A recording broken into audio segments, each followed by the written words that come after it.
Today, December 15th, is our weekly or biweekly Comprehensive Financial Advisory Committee meeting.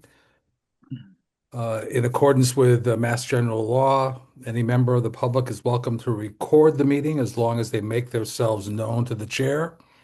Is anyone who wishes to record the meeting? Okay, seeing none or hearing none, we'll move on to a roll call. Would you like me to do that as well, or Oh, I'm here. okay, Jeremy's both? here. Okay, good. Chris King, Present. Frank Ward, Present. Jim Sproul, Present. Lillian Wu, Here? Rimus Pascorius, Here. and I am present. Okay, well, first on the agenda is public comment. Is there any members from the public that would like to speak this evening? Hearing none. We'll close public comment. And then we'll approve the meetings of December 1st. I make a Any motion to comments? approve. Okay. And I'll second that. So there's been a motion and it's been seconded. Jeremy, would you call the roll? Certainly. Chris King, Any discussion first? Any discussion? Thank you. Yeah, just I sent a couple of comments or a comment to Teresa to correct the spelling of my name. Well, Thank you. that's important. I had a question about the subcommittee assignments on page 3, where it says Reams was assigned to the CWMP subcommittee, and maybe I'm wrong or confused. I thought we had a operating budget and a CIP subcommittees only. I didn't know we had a CWMP subcommittee.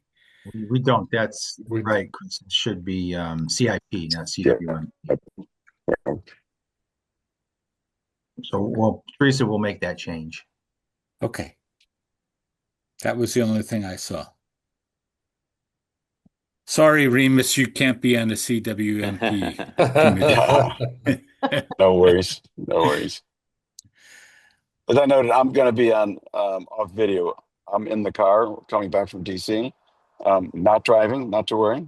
But I'm just going to be on video. Okay. Thank you.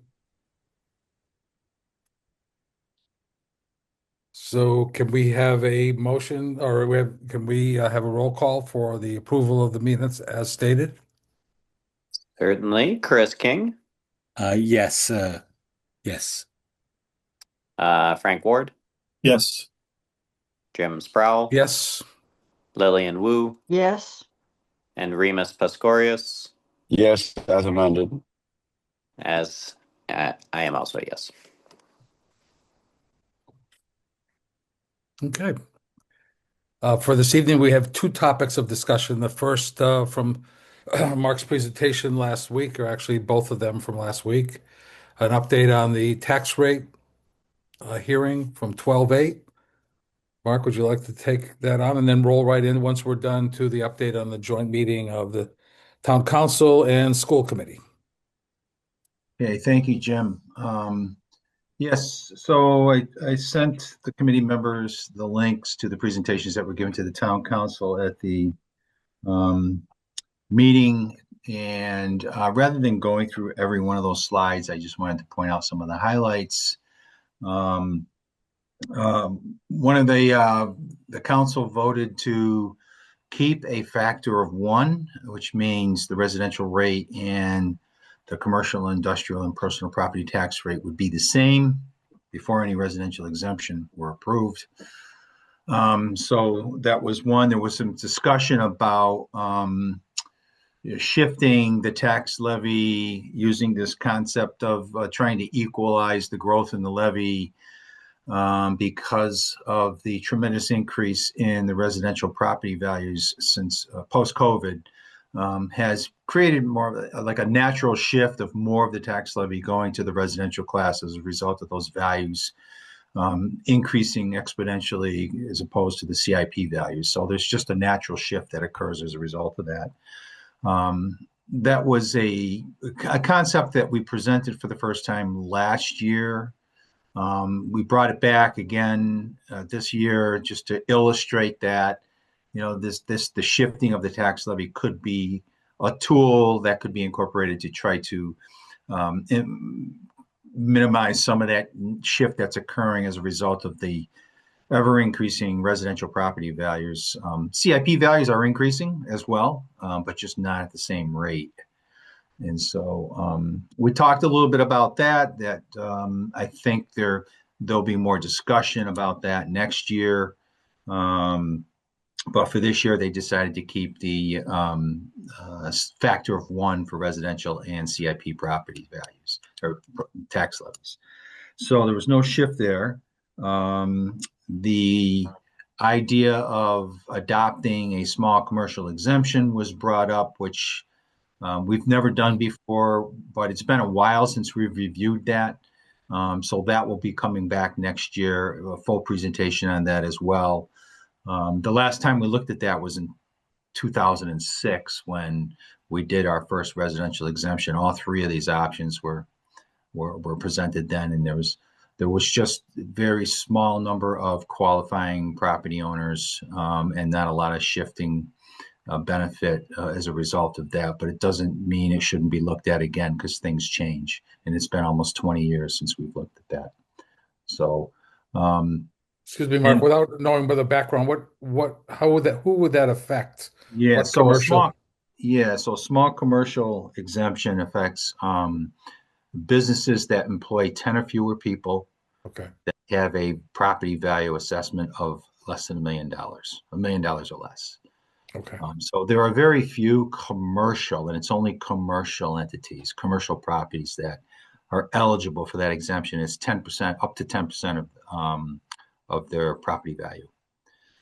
And so the maximum exemption of 10% for $1 million property would be $100,000 off of their assessed value before the tax is calculated. So it shifts property taxes within the commercial and industrial classes, doesn't affect the personal property class, doesn't affect the residential class. And so that's, because of those limited qualification criteria, there's not a lot of properties that qualified the last time we looked at this, and I suspect it's going to be the same case again, but we should look at it again. Okay. Because that could help some of our small commercial property owners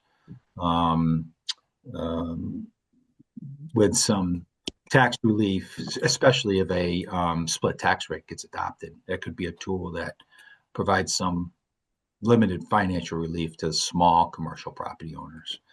And it's another nuance in that is that, say you have four commercial entities operating out of a property and they all lease. They're all tenants of the property owner is a separate entity. Every single one of those 4 businesses within that property would need to qualify with their 10 or fewer employees. If one had more than that, the entire property does not qualify for the tax exemption. And the tax exemption goes to the property owner, not those small businesses that are out. Okay. Are these Question? eligibility criteria? Are these eligibility criteria established in state law, or have we established them ourselves? How does that work? It's state law. Okay, thank you. Mark, in what category do the apartment complexes fall? Those are residential. All residential. All residential. Yep, they're considered residential properties and not commercial properties. So, and anybody who rents a home on a year-round basis, it's residential property. And that's a state requirement. They require all apartment complexes, rental properties to be classified as residential. So, Mark, if I may ask a question. So the town council sees that the residential properties are paying a significantly higher percentage than commercial, and they chose no action to level those out. And additionally, they're looking and considering to give the commercial an exemption, although it's totally lopsided already, and they're not going to try to level that out. They're going to consider an exemption for commercial. Well, they want to see what that would look like. Yeah, so it would be an exemption only for those small commercial, not your large commercial.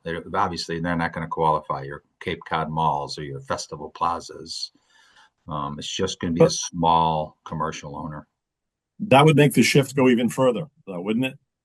It would make the shift. It would shift even more taxes on the large commercial and industrial property owners. Yes. And it wouldn't shift anything towards the residential. No. Like I said, it only impacts the commercial. The small commercial exemption only impacts the commercial and industrial property tax classes. It shifts levy between those property tax payers. Doesn't impact personal property owners. So your Eversource, your Vineyard Wind, your National Grid won't impact them. They won't pay more with a small commercial exemption. They would pay more with a split tax rate, but the small commercial exemption wouldn't impact them. The town council doesn't want to address a split tax rate at this point. We have to vote on that every single year. And at this point, they voted to keep it at a factor of 1. But there was a lot of talk about potentially shifting it this year. There was conversation at the council level. That's true. There were several councilors did talk about potentially shifting it, but at the end of the night, they decided to keep it as a factor. So they voted in favor of commercial versus residence. I guess that depends on how you look at it. Okay, thank you. That's how I look at it. Yeah. Can you color the picture a little bit about what people were thinking? Kind of what were some of the arguments for and against the shift between commercial and residential property owners? Yeah, I think this idea of the residential property values increasing at a much higher percentage rate than commercial and industrial and personal property class of taxpayers. I think they were looking at that shift in the tax levy and thinking about, well, maybe we can try to equalize that a little bit by adopting a split tax rate to mitigate some of the tax bill impact on the residential property owners. So, and the reason why they decided to stay with not take action on that, I think they want to think about it some more, and perhaps maybe even, and I would anticipate I might get a lot more questions before the tax rate hearings next year to try to help understand it better. But I think they're also trying to understand what the impact would be to your small commercial property owners as well. Got it. Thank you. Well, there's interest, but I think more time to think about it. Mark, I know this is out of our jurisdiction, but does the fire districts have a split tax rate for commercial versus industrial? Yes, the only fire district that does is the Hyannis. Okay. And that's where a bulk of our commercial property owners are. Makes sense. Fire district. Yeah. So there's more of a benefit to the residential taxpayers when that fire district does to do the shift. Okay. Yeah, And if all of the I know I'm asking all these fire district questions, but if all of the fire districts were all under one roof, then the split tax rate that is in Hyannis would then benefit everybody within all of the fire districts rather than just Hyannis. Yeah, it would be like the town. Yeah. If we had one fire district, yeah. Yep. Okay. Can I just say something? Sorry, I was talking to my insurance company. I was off for a minute. But just to let you know, I was the one being a burr in Mark's butt on this thing at the last meeting, really, because one of my residents had tuned me into this and trying to get this split tax rate. And just for everybody's information, Nantucket splits at 1.7, which is above the 1.5. So, because they said they did it because, again, what Mark alluded to earlier, the property taxes are just astronomical on Nantucket, so they had to do something. So it's a tool there. It's a touchy subject, but yeah. So Hyannis has done it since the town had it, and then the town pulled back, but the fire district stayed with it. The fire district went with the municipality initially. What 2006, I think, Mark, something like that. Yes. And then we pulled out, I think, a year later, but they've stayed with it the entire time. So it's a very valuable tool, something to think about. But it is, it's a lot. Thank you. Sorry. We're limited to 1.5, as most communities are. Some communities can go above that because they've gotten special legislation. Boston is one. I think Nantucket is one. There's a few others that have gotten special legislation to exceed the 1.5. But we're capped at 1.5 shift, and then a 1.5 shift, it would shift about $8 million of the property tax levy from the residential class to the commercial, industrial, and personal property classes. That's the maximum we could shift. And then to the residential exemption, which was been at 25% for a few years. It was at 20% for quite a few years. And then I think 4 years ago, we went from 20 to 25%. And then the council voted to increase that by another 5% this year. So it's at 30% now. So the tax bills that will be going out soon will reflect a 30% residential exemption. So if you qualify for that, I think it's about a $278,000 reduction to your taxable assessed value, which is 30% of the average residential value, which is about $925,000.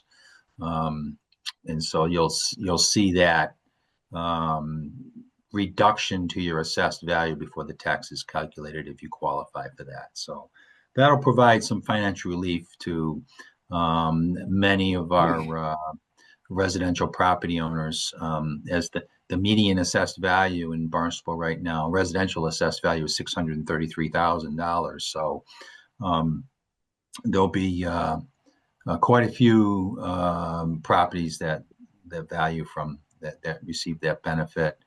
And I think it's worth about $300, or a little more than $300, going from 25 to 30%. That increase to 278 from 233 is substantial. Oh yeah, from the average assessed value, yes. Yeah.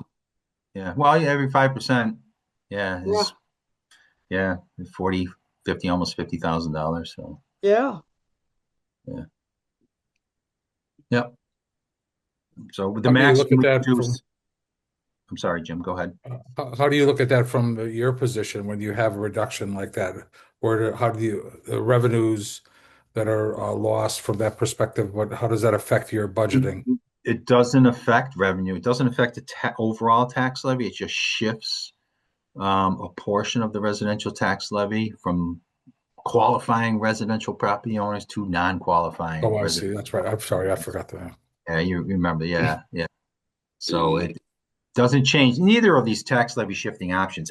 All three of them that I talked about, whether it's a split tax rate, residential exemption, or a small commercial exemption, none of those will impact the total tax levy that the town's allowed to assess.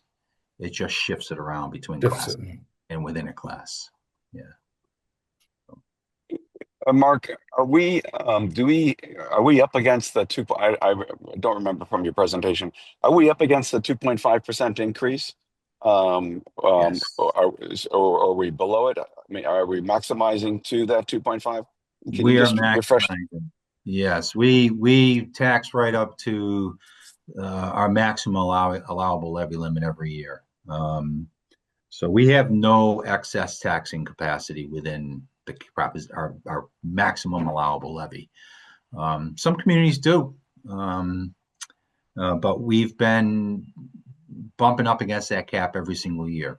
Has that been like historically the case for Historically, ever since the implementation of Proposition 2.5? Okay. The town has always been up against that cap every year. Our tax levy was so low when Proposition 2.5 went into place. We've always had to maximize whatever we can out of the what's allowable for an increase every year. Okay, great. So that was the tax levy or tax classification hearing updates. We And I also had, asked, I'm sorry, Mark, I was on mute and I was talking to myself. Could I ask one other question? sure. And I thought I should know this, but we have enterprises, we have golf courses or enterprises, we have, the airport is an enterprise. Um, do they pay taxes? No, no, they don't pay tax. They they're government entities, they're part of the town of Barnstable, so we can't tax them. Yeah. Okay. Um, any other questions regarding tax classification? It would be curious to know if you privatize some of these entities, what it would be the tax base that could be assessed, and what kind of revenue are we foregoing as a consequence? I mean, that would be an interesting, just roughly, I'd be curious what that would be. Yeah, well, we were to privatize them, we would have to sell all those assets, of course. And, talking about our water pollution control facility, our public water systems, our the golf courses, yeah, the idea of turning around and just divesting ourselves of municipal golf courses. They could certainly, there could possibly be some interest from some private entities out there that would want to buy those assets and turn them into and keep them as golf course operations, but then they would become taxable at that point in time. And but then would there be affordable golf for Barnstable residents if that were to happen? Don't know. I don't know what that would mean from that perspective. But certainly Sandy Neck Beach, we're never going to sell that and turn that Right. into a private entity, or maybe the town marinas. But I don't think we don't want to we don't want to sell any of our marinas, because then we just potentially lose access to our waterfront if they become private ownership. So you got to think about all that stuff when you talk about selling town utilities. Our Hyannis water system was a private entity for many years, and it's personally I feel a, a great thing for the town of Barnstable's residents, for the town to step in and buy that system, because it is now being protected. The water quality is there. We've invested tens of millions of dollars, over $100 million in improving the infrastructure there. When that was a private entity, they didn't do anything to improve that water system. So it was a good thing that I think we stepped in and took that over and started fixing the years of neglect that the previous private ownership had. So that's a philosophical kind of question, right? Privatization, but the pluses Yeah. and minuses of privatization, Mm-hmm. and there are ways to do privatization that kind of address some of the concerns that you've established. But I don't want to get into that here. I don't think that's really where I'm going. I guess the question is are any of these enterprises, by virtue of the fact that they're municipal enterprises, are we subsidizing? Kind of the public or the users of those enterprises. And if so, one way of looking at how do you address the subsidy, or kind of bringing things back into some kind of a parity with the market, would be to say, okay, my real estate taxes at this enterprise would be X, so you just require an increase in the revenues to account for X, right? I mean, that's kind of one of the things that are in the back of my mind in terms of optimizing revenues, basically. Sure. Yeah, that's a good point. And currently, all of our enterprise operations are self-supporting, with the exception of the Hyannis Youth and Community Center.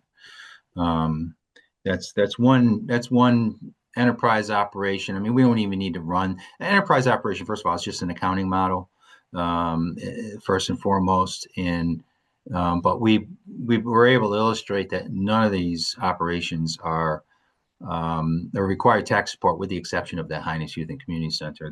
That creates, it requires quite a bit of a general fund subsidy every year. But and the reason why is we can't generate enough revenue from that facility to make it self-supporting, because if we did, we would probably have to increase its main source of revenue is the rental of ice, from the two skating rinks and some of the other public spaces within the facility. But it's mostly the ice rental fees, and we would probably have to quadruple or even more than that the hourly ice rental rates, which would put us right out of the market. Nobody would rent from us if we did something like that to try to make it self-supporting. Yeah. Um, So I it's wouldn't really more equate. of a general fund operation Yeah. from a financing perspective, but we set it up as an enterprise operation so we can clearly see what the subsidy is every year. Yeah, so I mean, there are enterprise funds, there are enterprises, then there are enterprises, right? Those kind of serving the general public, like a community center, is quite valid. Those serving kind of special groups, right? Golfers or boaters or airport users, right? To my mind, that's an entirely different class of I agree. enterprise. Yeah, I agree. It's a great point, and that has, if our golf course operations required subsidies like the HYCC at that level, privatization would be on the front burner, because I don't think anybody wants to subsidize golfers' lifestyles if you're not a golfer. And let's, there's a limited number of people, Barnstable residents, who actually use that facility. We're a city of 50,000 people, and how many of those people actually use the golf facility? So yeah, that is a topic that will come up when you see entity or enterprises like those recreational type of enterprises being subsidized. But right now, none of them are. Yeah, if I can bring something up, Mark, at our last meeting, we had quite a discussion about the inspectional services for our apartments, our rental properties, that we hadn't raised the rates in how many years, Mark? I mean, 15, maybe more than that. And we raised them to 250 a year. And we had quite a bit of negative comments from some of our landlords on that. But that's to your point that the general fund was subsidizing the inspectional services for providing a service that they have to do. So that, I think, is a really good example of the town, getting out ahead. And Markel says we're going to look at this now annually instead of waiting 20 years, because we have so many apartments coming online. So that's going to say, what was it, Mark? They were going to make what, 800,000 or something from that? Yeah, it was an increase of over $600,000 in revenue, which would, number one, eliminate like a $215,000 subsidy that's currently being provided to perform that work of the health department, and then the additional revenue would allow us to bring on more inspectors so that we can increase the level of service, offering every rental property be inspected once annually, and to be able to respond to the complaints that they receive. Yeah. So it's not only was it to eliminate a subsidy, it was also to increase the level of service. So it was twofold, which is why it was such a larger increase. Yeah, so that was really good. And I just wanted to bring up one thing, because we are talking about these residential exemptions, and the name fails me, but it's the, Mark, you said it was in the new act, and there's a Zoom on Wednesday I'm going to attend on this. And I plan to bring it to the council for an up or down vote, is doing the same kind of residential exemption for or landlords that rent year round, in order to encourage them to do year round rentals. And you can go up to 200% AMI on it. So it gives a wide range on that. And it depends on how we want to structure that. But that certainly will take the edge off this $250 fee, because we've just gone up to 30% on the residential exemption. Frankly, these landlords that are renting these ranch houses and stuff year round are really hurting now. And that would be a really good program to keep those people doing the year-round rental. So that's just another piece of the puzzle that came, I think, in the new Affordable Homes Act. So there's Yeah, one that's more the piece.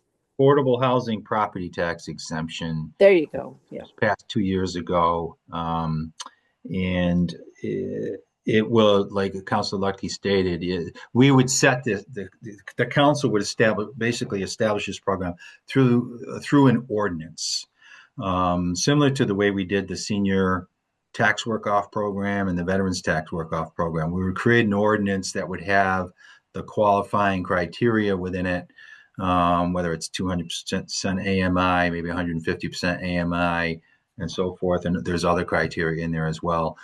We will be working, staff will be working on drafting something for the council for your consideration in the next few months. So, because the earliest we could implement it at this point would be FY27 or July 1, this coming July 1. So we'll have something before then, so that you can take that into consideration. Oh, But at least that's nice. I wasn't provide sure. some financial relief for So some it of these. could come then, Mark. It doesn't have to wait until we do the review of the residential exemption in Exactly. December. Yeah. Okay, Yeah. that's This is very good. completely different from the tax rate hearing that we have to do every year. This is actually a program that you would establish through development of an ordinance. Mark and Betty, how would that, if a residential if you, to do an ADU, don't you have to be, well, the homeowner? And how would that, so you're already getting a residential exemption. Well, How no, would the that ADU, Jim, the state, and we went pretty much by the state guidelines. ADUs do not have to be owner occupied. I Oh, know that this oh, would apply to the ADUs. oh, In the ADU, you just can't do a short-term rental in an ADU. right, And right. that's what we adopted. This is, as I say, I call it the classic ranch house because I have so many in my precinct. That classic ranch house that is being rented out year round. And if you look, like I do in my neighborhood, they're getting a huge hit, and this could really help them, Yeah. to continue doing that year round rental. So I don't know. I'll defer to Mark. And as I say, I'm going to the Zoom on Wednesday to try to get more intelligent, but it really is going to be Mark and the Mhm. assessors that are going to put this together. And I don't know, does it apply to ADUs? I don't think so because they're a different animal. Because of anything more than a short term, which is I think 30 days, they can rent. I don't know. It's a good question, Jim. I don't know. Yeah. Should we move on to the next Sure. joint meeting, please? Yep. So we had the joint meeting with the school committee. We presented the financial condition of the towns, all stuff that this committee has heard previously in my presentations over the past few months with the FY27 budget projection, the update in the financial condition, with the last bond issuance, with maintaining the AAA rating, what our reserve levels are, the various multiple reserves that we have, what they can be used for. It's all in that presentation. We reviewed some of the history of revenue trends. And it's interesting that, anywhere from at least 70% or more of our general fund revenue comes from property taxes. And that revenue source is limited under Proposition 2.5 to 2.5% increase plus whatever you can get from new property growth, which is the sporadic, up some years, down in other years. That's the one, that's our biggest property source, and it has limitations to it. Our second largest property or revenue source is state aid, and that's subject to the legislative process. Some years we've seen, in recent years, 23 and 24, we saw some very large increases in Chapter 78 for education as a result of the Student Opportunity Act that was implemented, but it's been minimal since then. And we have no control over that second largest revenue source that funds our general fund operations. It's all subject to the legislative process and any change in funding formulas that they may do. Barnstable doesn't score well in those funding formulas for the two largest groups of state aid, Chapter 78 and unrestricted general government aid. And that's because they take into account property values when they're determining what your aid amounts are. And Barnstable has, as you know, very strong property values, some of the largest property value in the Commonwealth of Massachusetts. And so we don't do well in the state aid category because of that. Our third largest revenue source, of course, is motor vehicle excise taxes, and we can't control that. That's really controlled by the economy and what happens with new vehicle sales. The way motor vehicle excise taxes work in Massachusetts, it's all based on the manufacturer's suggested retail price, and then the longer you hold on to the vehicle, the less that excise tax bill goes. The more that excise tax bill goes down every year. So we're really dependent upon people trading their vehicles in, signing up for new leases once every 3 years. The more new vehicle activity that occurs, the higher that revenue growth is for us. But we really have no control over it. The one category of revenue we have the most control over is other local receipts. Things like we just talked about earlier with the inspection fee the housing registration fee that we just increased, building permits, and those types of fees. That's really the only thing we have control over. We can increase those based on, the cost of service, and so, but it's a very small percentage of our overall general fund revenue. It's only about 8% of our total general fund revenue sources. So the point being that there's not a lot of control over what we can do in raising revenue for the town because it's subject to legislative process or tax limitations or the economy. And so, we're looking at not as much revenue growth that we've seen, especially from 23 and 24, those fiscal years where we had those big state aid increases. We're really looking at overall revenue increases of around the 4% mark between Proposition 2.5, minimal state aid increases, and local receipt increases. So that gets our projected budget increases around 4% going out, which is pre-COVID more like what we've seen from a historical basis. And so those are some of the limitations that we're working within. Of course, when you have health insurance increases and pension assessment increases that consume almost the entire allowable increase in Proposition 2.5, there's nothing left for everything else. And you've got labor contracts to fund, you have inflationary costs and your utilities and supplies. And so it's, we're in a period where we're probably going to see some budget cuts in staff levels if there isn't a new revenue source created somehow through the legislative process. They are looking at the Municipal Empowerment Act still at the state level. It's been through 3 different committees. It does provide some local tax increases that are subject to town council approval, and the meals tax, rooms tax, motor vehicle excise surcharge. So there's some potential new revenue growth there.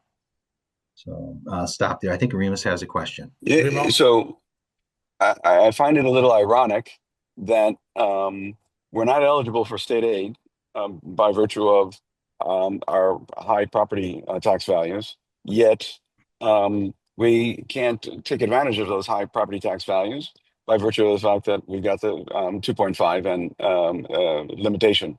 So it's I guess it's a little ironic, and if I understand, kind of we're getting hit on both sides, right?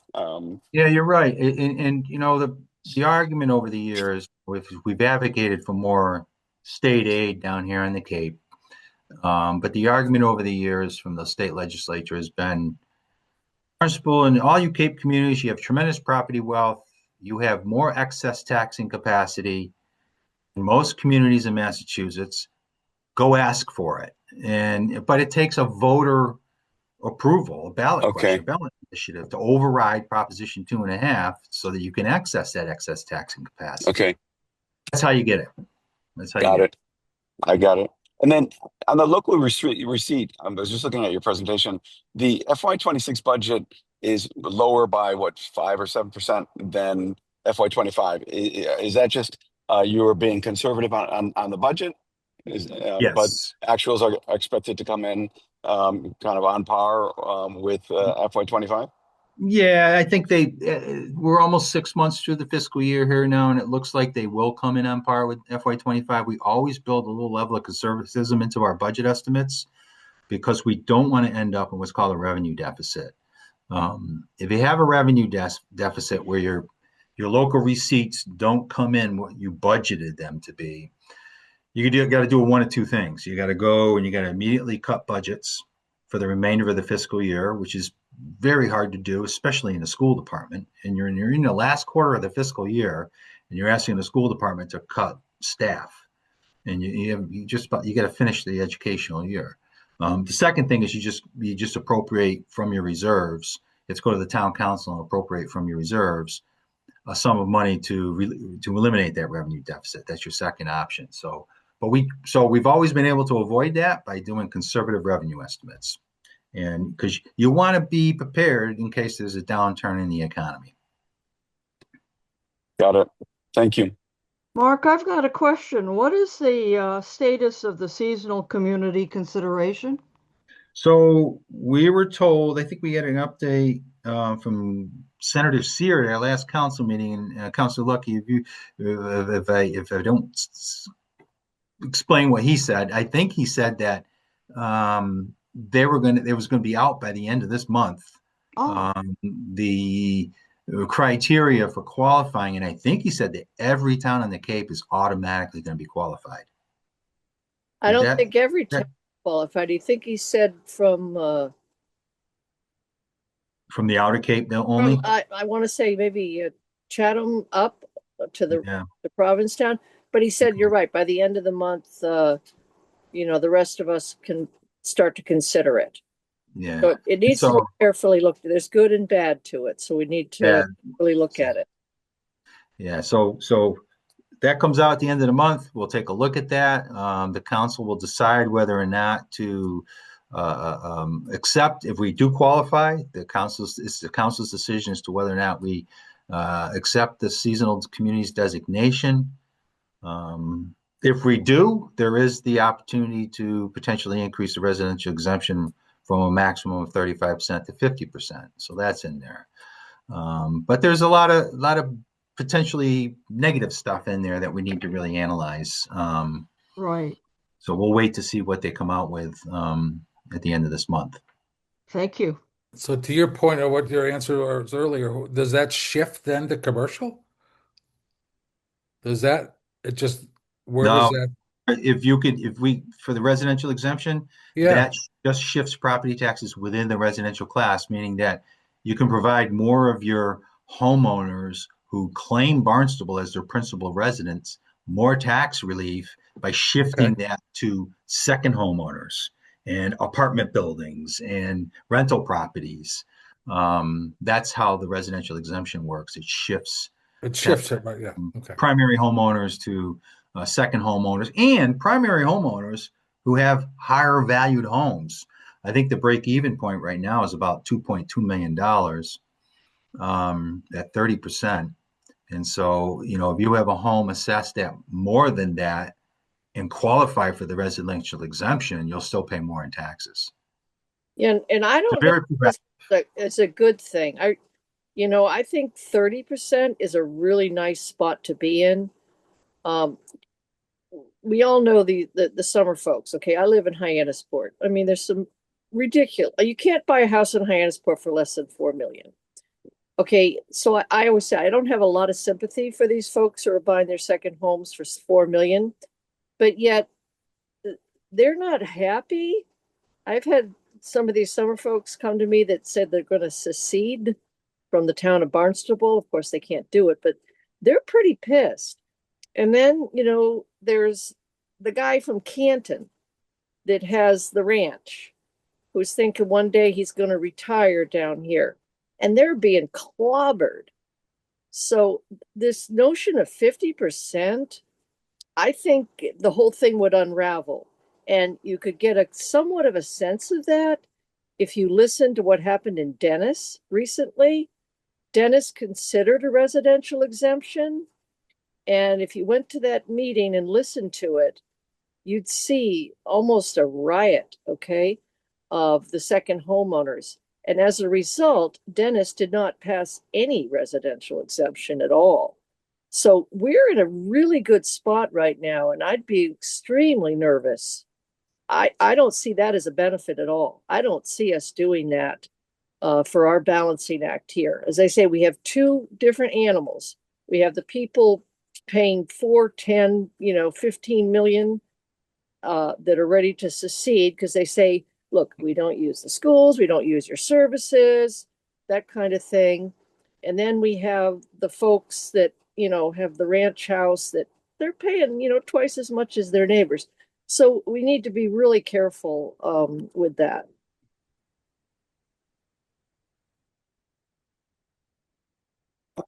I am curious. If you look at Dennis or Harwich or some of the other communities on the Cape, what percentage of those communities have residential, year-round residential versus the second homes? I mean, I would imagine in the town of Barnstable, our level of primary home ownership is greater than other places on the Cape.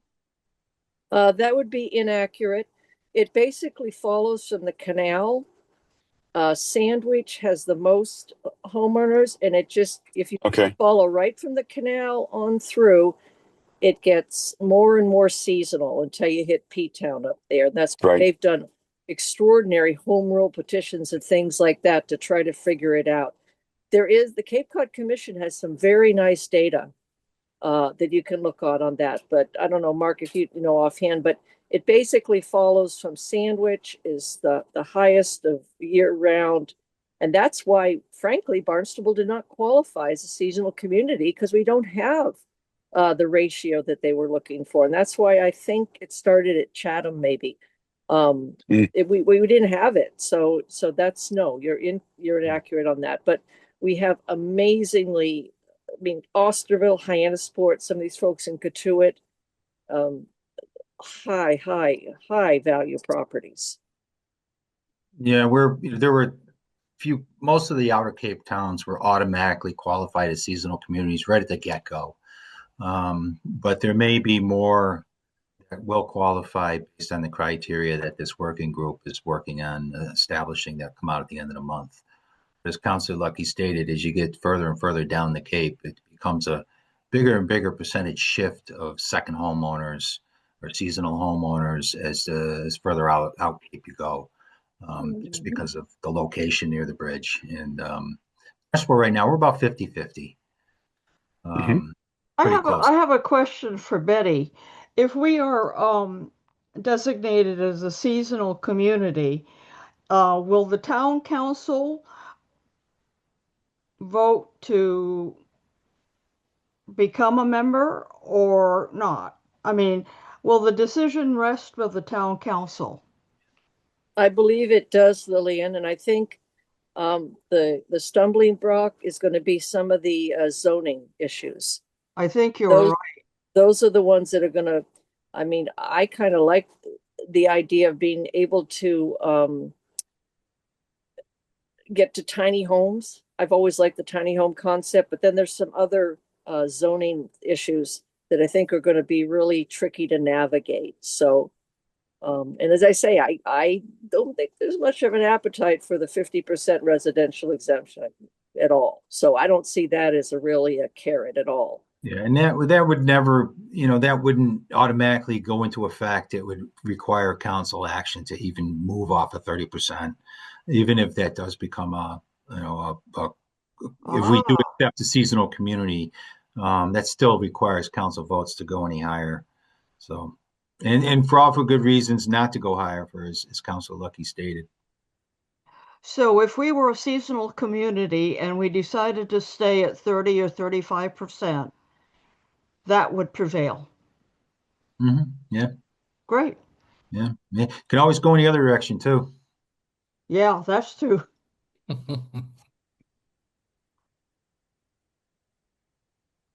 Um, Anything any other else? questions from that joint meeting? I think it was, I think, the superintendent and town manager agreed upon a revenue sharing allocation for, whatever our net revenue growth, which I've provided to you before.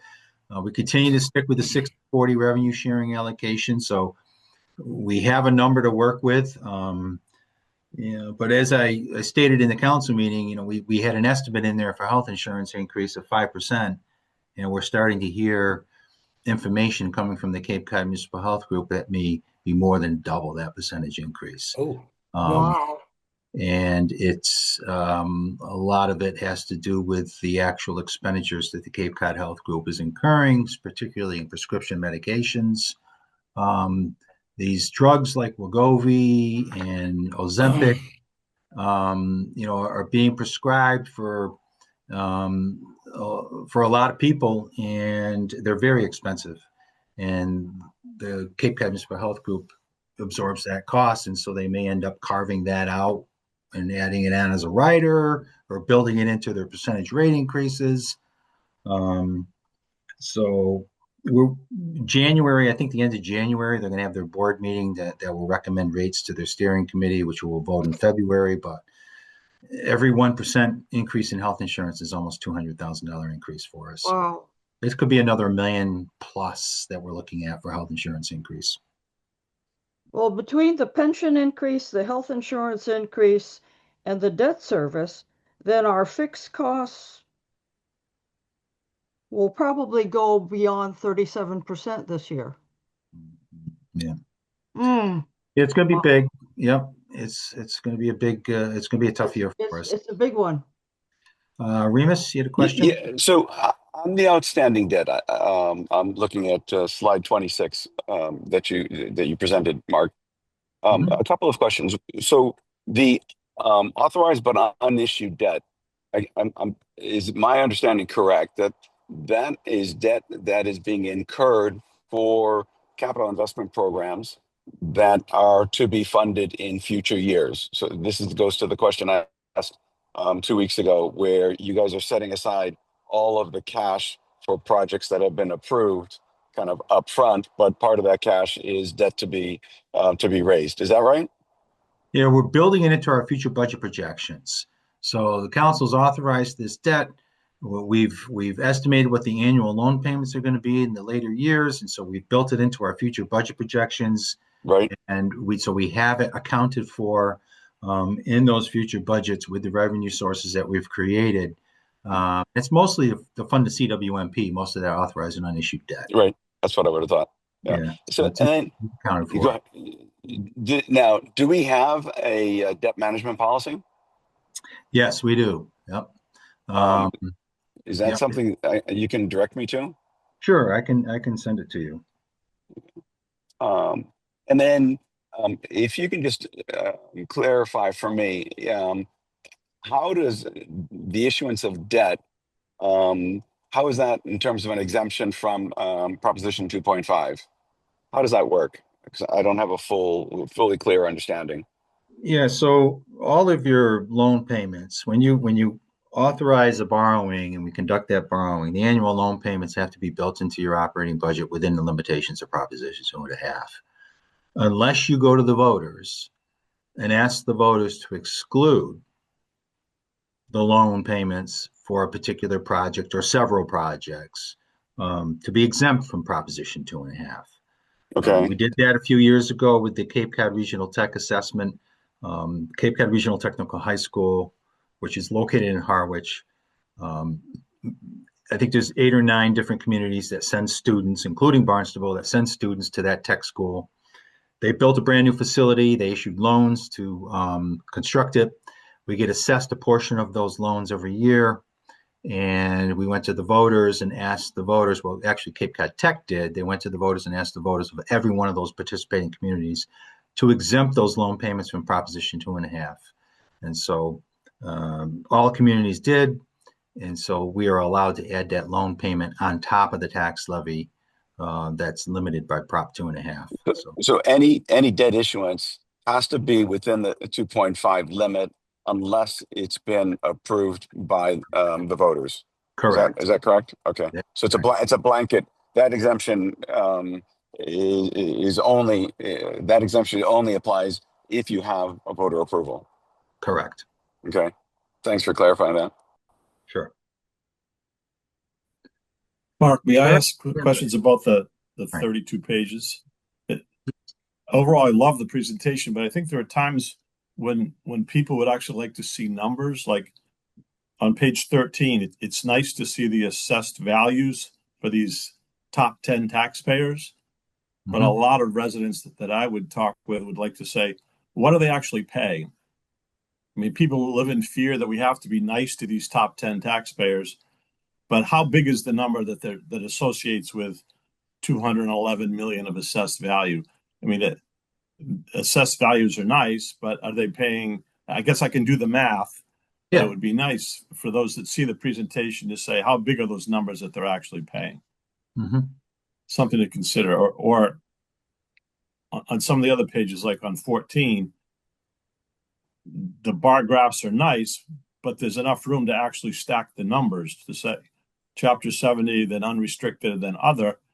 It, as a numbers person, in an effort to see how big the changes are, if the numbers were there, or like the local receipts, those numbers are all so small that on those scales, they're just a pretty picture. I can't really understand the number without trying to drill into something else at another presentation. So just something to consider if you mind, for Sure. those that like numbers, such as myself. Okay. Thank you. Thank you.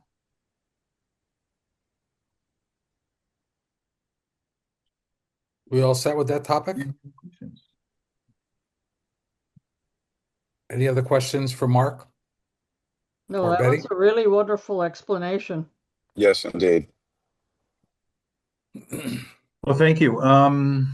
Yeah, that's all I had for this evening. Jim, did you want to share your screen and Sure.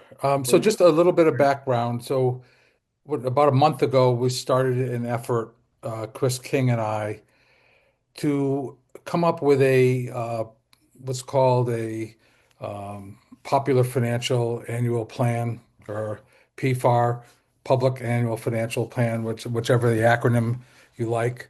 And we took a stab at it, presented the information to the committee a few weeks ago, and then got into making some refinements. And as I mentioned, I quickly outstripped my resource capability with laying out PDFs, etc., charts. And I know that Chris had some other issues that he wanted to look into, but we kind of stalled out last week.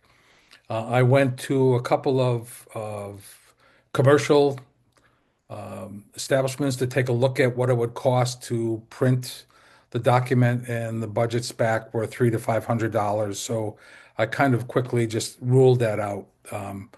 But I didn't give up and just took a look at what other options are available in today's market, and ran across, I've used in the past a product from Google. It's an AI generated product called Notebook LM.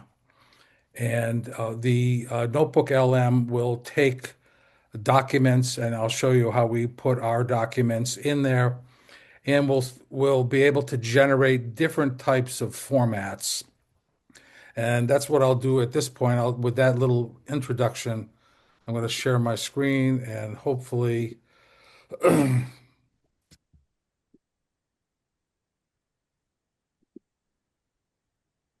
hopefully what you're looking at is my screen here. And this is again a tool called Notebook LM. And without a lot of, so if you look at the left-hand side of the screen, you can see the documents that you load. Mhm. into the AI format. It will take those documents and then generate whatever you're looking for in detail. The first one I will show, this is for Frank. This is an infographic. Let me see if I can show that, bring that up here. This is, let me see if I can get it into full screen, please.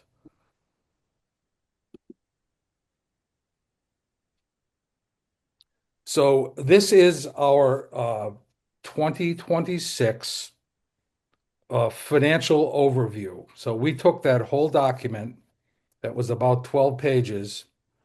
Chris and I brought it down to 4, presented it to you, and then I got stuck. And this is one output from Notebook LM, where it's our infographic. It takes all the information contained in our 2026 annual financial report and presents it on one page in this infographic. I'm showing it to you just as a top of conversation. If it's something we want to approve, or not approve, but to learn more about or to work more with. These are some of the outputs that we can provide, where it breaks things down very simply and shows where the money comes from and where the money goes. If numbers are incorrect or titles, like for example, public safety, we have police and fire there. We'd have to go back into the report, change the nomenclature or verbiage to make sure it only says police. It's just pulling all information. It's a predictive model and takes that and generates these particular graphic, in this particular case, an infographic. I think those 2 pie charts are amazing. I like it. I Uh, think they look fabulous. it's intuitive, right? The way it's presented, it's great. Right. So that's the first one. And I'm going to post this on our CFAC drive.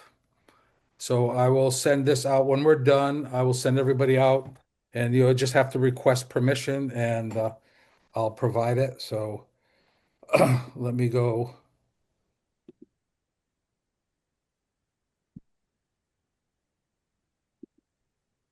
Jim, Betty here. Can I ask you one thing?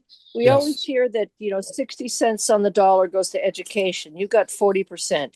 Did you it's fold in the benefits and the salaries for the school staff into the other category? no, it's just looking at the operating budget. So you're right. That's one of the things I have to square in my head. I think, Mark, you can correct me if you were to look at the total numbers, part of the $225 million budget, it may only be 42 cents on the dollar. But that's a topic. Thank you, Betty, for bringing that up, that I need to square in my head as well, because it stood out to me immediately. Because we've always talked about 60/40, and then to see 42 cents. That only includes the direct operating costs of the school department.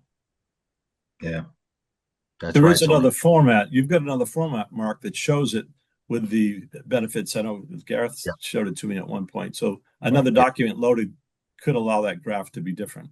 Correct. Correct. And then just one other thing I'd be very careful of is that fire truck. I mean, with the fire districts, it starts to get Exactly. confusing on that. So maybe just limit it to the Exactly. police. I don't know, or have the fires some It's sort just of. a matter of, you're absolutely spot on. It's a matter of going into the document, the written document, and correcting, making sure that they don't capture those expenses and call it police and fire when it's not. So, but that's an excellent point. So the next one is, I asked it to create a video presentation. So that's what this output is, and hopefully this goes smoother. Let's see.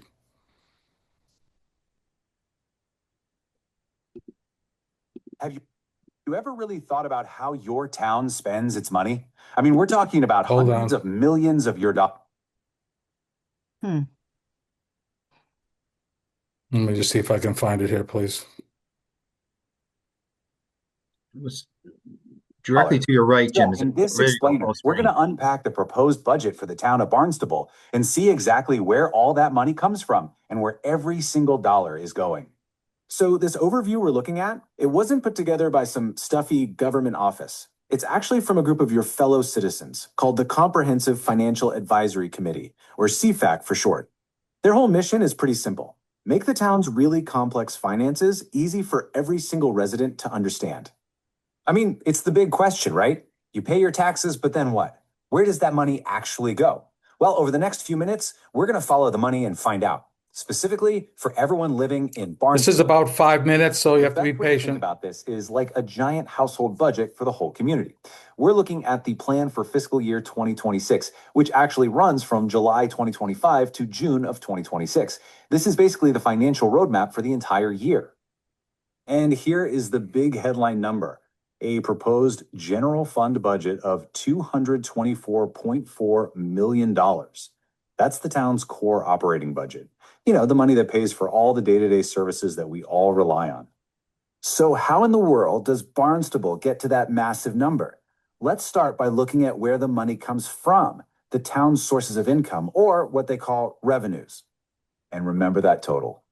Keep it in your head, because the town has to run a balanced budget, which means every single dollar of income we're about to see has to match up with a dollar in expenses. This chart, wow, it makes it incredibly clear, doesn't it? A massive 69% of the town's entire revenue comes from property taxes. That is the single biggest driver of Barnstable's finances. The rest comes from state aid, local fees, and a few other sources. Now, because property taxes are so dominant, you have to know about this key state law. It's called Proposition 2.5. It basically puts a hard cap on how much the town can increase its total property tax revenue each year, just 2.5% plus any new taxes from new construction.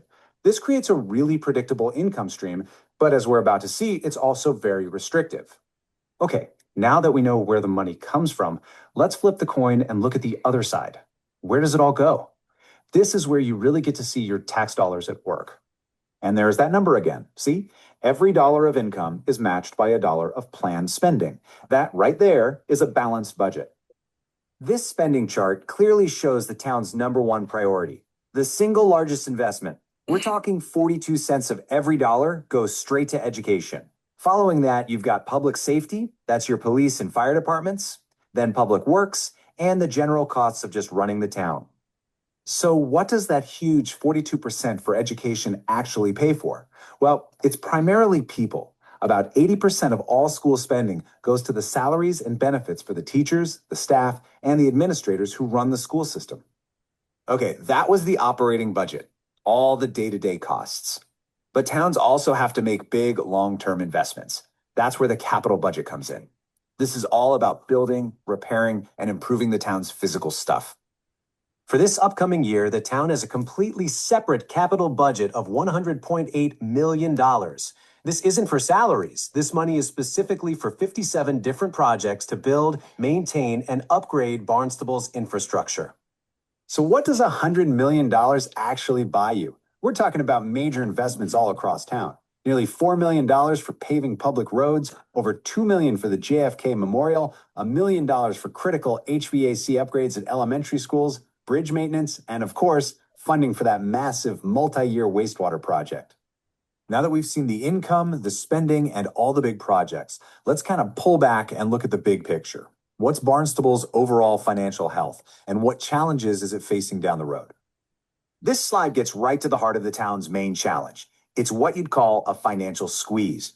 Just like in your own household, the town is facing rising costs from inflation. But unlike you, its main source of income, those property taxes, is legally capped at just a 2.5% increase. When your costs rise faster than your revenue, it creates a really serious financial pinch. But hey, it's not all pressure and problems. The financial report also highlights the town's strengths. Barnstable has a AAA bond rating. That's the highest possible score you can get. Think of it like a perfect credit score.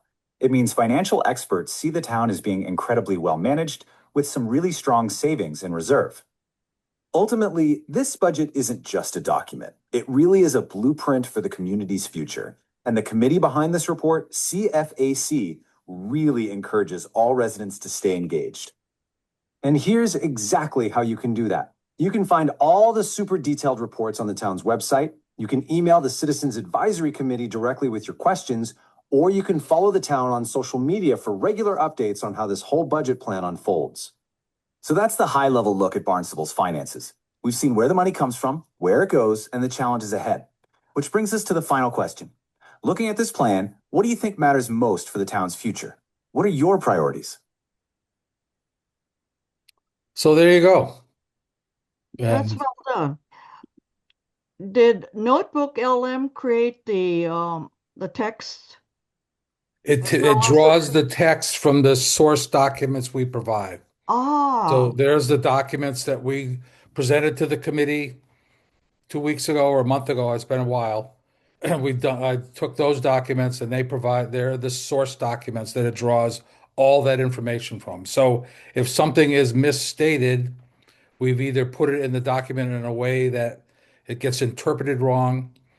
We may even be better off to go back to our initial.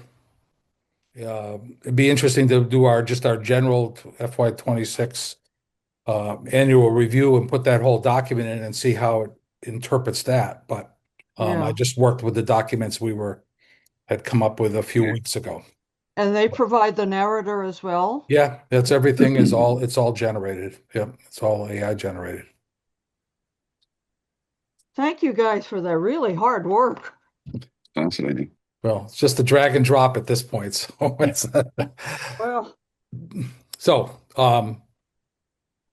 I guess at this point I'm done sharing my screen unless there's any specific questions, but I just wanted to share that with you. And if the committee wants, we can continue to work on it. I just want to say that if we go to the other approach, which was to take the document that we was used as a template, the town of Arlington, and try to mimic that's exceeded my skill sets, and I'd have to go outside to see if we could get another resource to do that. So, and I'd be happy to do that as well, but I just wanted to present a few options to the committee.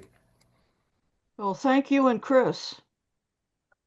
How difficult would it be to deal with the school issue and the fire truck issue? Those are the only two things that are Not at all, not hard at all, Frank. From my understanding, when I went back and queried uh, the tool, it said you just have to get the document right. So it'd be a matter of Frank of going in and making sure that we address the topics appropriately.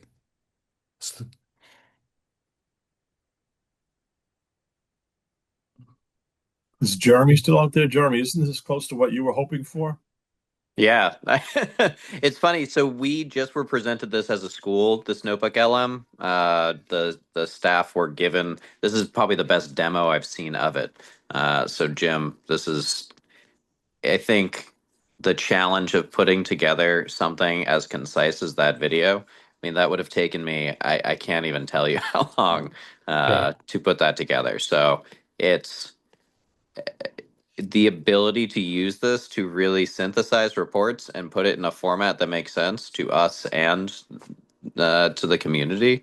It's something that is beyond what we've been able to do. So uh, this is fantastic. Like really, really great job on this, Jim. Yeah. Because Thanks. it opens up we've Right. that idea of we have all of this data, those documents, these meeting notes spanning how long, and if we're able to put it in and kind of create a cohesive story, I mean that's the business we're in, is trying to figure out these Right. stories Trying to tell and stories. money.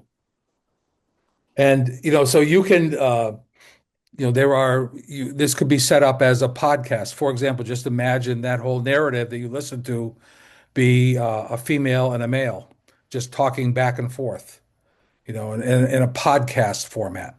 That's I've done that with this product as well. I've written a paper and had it turned into a podcast. So there's all kinds of just flexibility to make to provide a little social media content for the committee. That's really what this would be used for. You're not doing heavy lifting with it. It would just be single topics that we'd like to express a viewpoint, and if it fits, it's easy to work with, and Can you control the length of the video? Yes. Yep. Is there a cost associated with this if people No. wanted to get this? Well, I subscribe to, this is all part of the Google suite of Gemini and Notebook LM. So I have a subscription, but you can also, it's also, there's free versions. Hmm.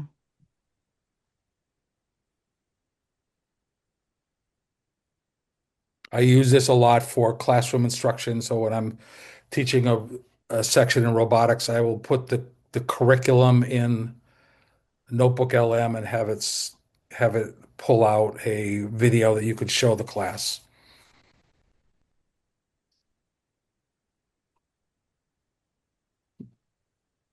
Okay. Thank you. Good job. Well, That's thank great. you. Appreciate it. So at this, Mark, is there any other correspondence from committee members? Hearing none, then we could move on to communications. Mark, at all from the staff? So, council doesn't meet again until January 8th. Same leadership was elected this year. Council President Tamish, Vice President Clark, were reelected. And we will start, our next meeting is the second Monday in January, I believe. Or is it the Tuesday? Just look.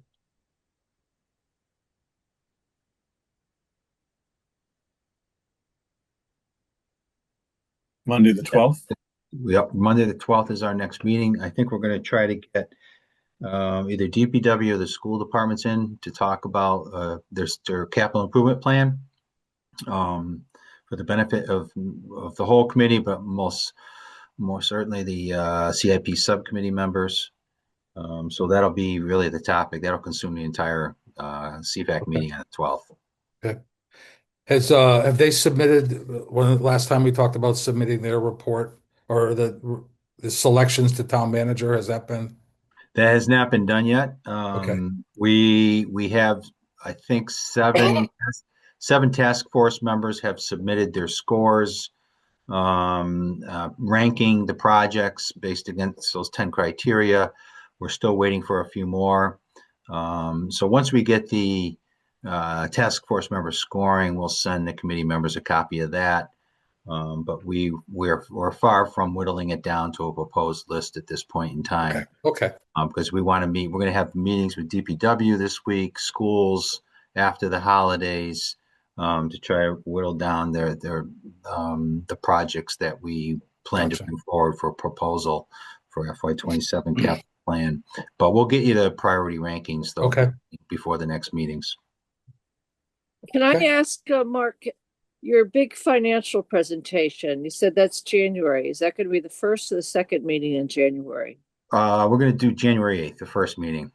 Okay, that's good because I've mentioned it this group before, our strategic planning session. We didn't have a quorum for our last one in the fall. So we have our second one, which is probably good with the new counselors on January 15th. So that's going to be really nice to have that good financial overview before we go into our strategic planning session.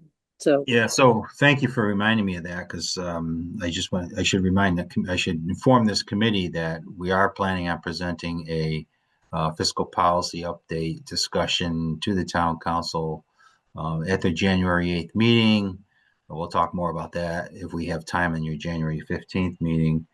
But that will include the presentation. We plan on part of the presentation is going to be presenting the comprehensive wastewater management funding model that we've developed that you've all reviewed before. That'll be part of the presentation to demonstrate the capacity that we have going forward and when we need to make a decision about how we're going to continue the implementation of that program, which is really the basis for this next presentation and what the alternatives are to continue with the implementation of that program and any subsequent impacts that those decisions may have on the operating budget. So that's the summary of what we plan on presenting at the January 8th council meeting. Almost. You can come. Okay. I think that's it, Jim. Okay. Someone entertain a motion to adjourn? So moved. I'll second. Okay. All right. Motion. Chris King, Yes. Frank Ward, Yes. Jim Sproul, Yes. Lillian Wu, Yes. and Remus Pascorius. Yes. And I am a yes.